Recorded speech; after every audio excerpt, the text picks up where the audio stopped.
Ano ang klase ng relasyon na gusto mo sa buhay? Pangmatagalan ba? O temporary na relasyon? May balak ka ba na maghanap ng isang foreigner dahil ilang beses ka na nabigo sa pakipagrelasyon sa isang Pinoy? At ang akala mo ay matagpuan mo sa isang foreigner ang pagmamahal na hinahanap mo? Well, walang imposible. Ngunit, alam mo ba na hindi lahat ng foreigner na nagpakasal sa isang Filipina ay tunay na umiibig? Ang iba ay may ibang layunin, mula sa pangangailangang manatili sa Pilipinas hanggang sa personal nilang interes na maaaring magdulot ng sakit at pagsisisi. Sa video na ito, tatalakayin natin ang mga taktika ng ilang banyaga na ginagamit ang pagmamahal para makuha ang kanilang gusto.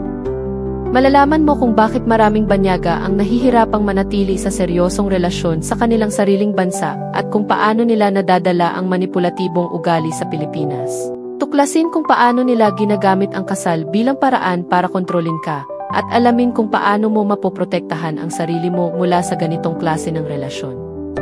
Kung ikaw ay nasa relasyon ngayon sa isang foreigner o iniisip mong pumasok sa ganitong sitwasyon, napakahalaga ng kaalaman para hindi ka magamit at masaktan.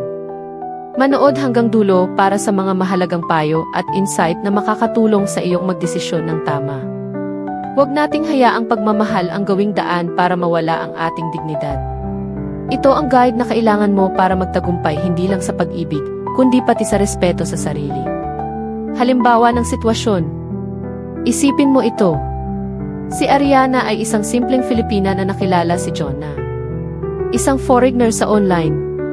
Sa simula si John ay sweet, magiliw at madalas nagpapahayag ng kanyang pagmamahal kay Ariana.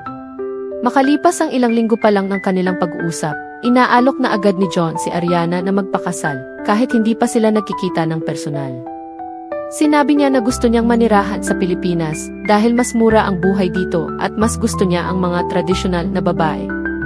Hindi alam ni Ariana na si John ay ilang beses nang diborsyado at may history ng pagkontrol sa kanyang mga dating asawa.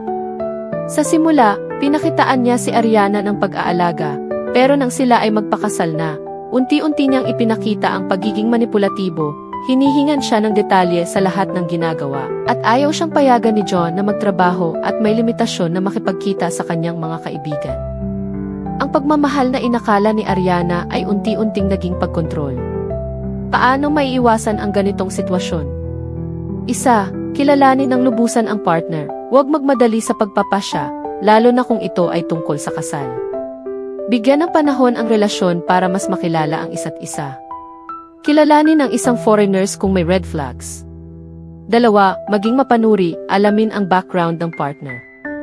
May mga foreigners na maraming baggage mula sa nakaraan nilang relasyon. Mostly sa kanila may karanasan na sa diborsyo. Huwag makipag-date sa mga foreigner na nanirahan na sa Pilipinas ng mga ilan buwan o mahigit, dahil kadalasan sa kanila ay marami ng nakarelasyon na babaeng Pilipina. Mostly din sa kanila ay nabigo na sa mga nakaraang Filipina at nabawasan na ang kanilang pagtitiwala sa isang Filipina. Maganda talaga kung ang isang foreigner ay pumunta ng Pilipinas para makipag-meet at makikilala ka. Ito ang nagpapakita na seryoso siya sa'yo. 3. Mag-ingat sa mabilisang kasal. Kung masyadong maaga ang alok na kasal nang hindi pa kayo lubos na magkakilala, maging maingat at itanong sa sarili kung tunay ba itong pagmamahal o may ibang motibo. Tandaan, hindi lahat ng nagpakasal ay dahil sa pagmamahalan. Yung ibang foreigner nagpakasal kahit walang pagmamahal para lang sa personal na interes. 4. Pakinggan ang iyong pamilya at kaibigan.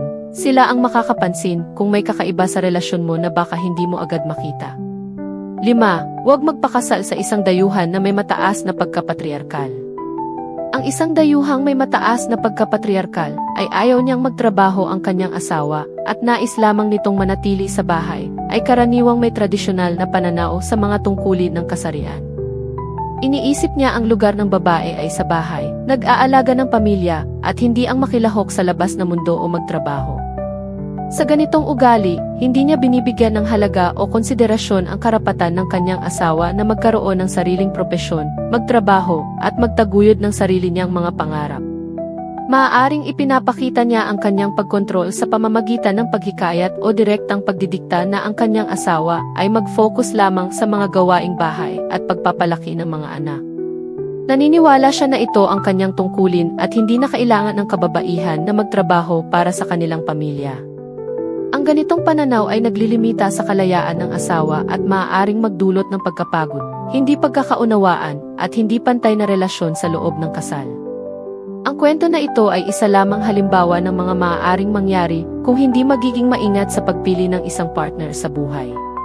Kaya mahalagang matutunan kung paano bantayan ang sarili sa pagmamahal na maaaring mauwi sa manipulasyon. Ito lamang ay isang paalala sa mga babaeng Filipina na gusto maging independent sa buhay.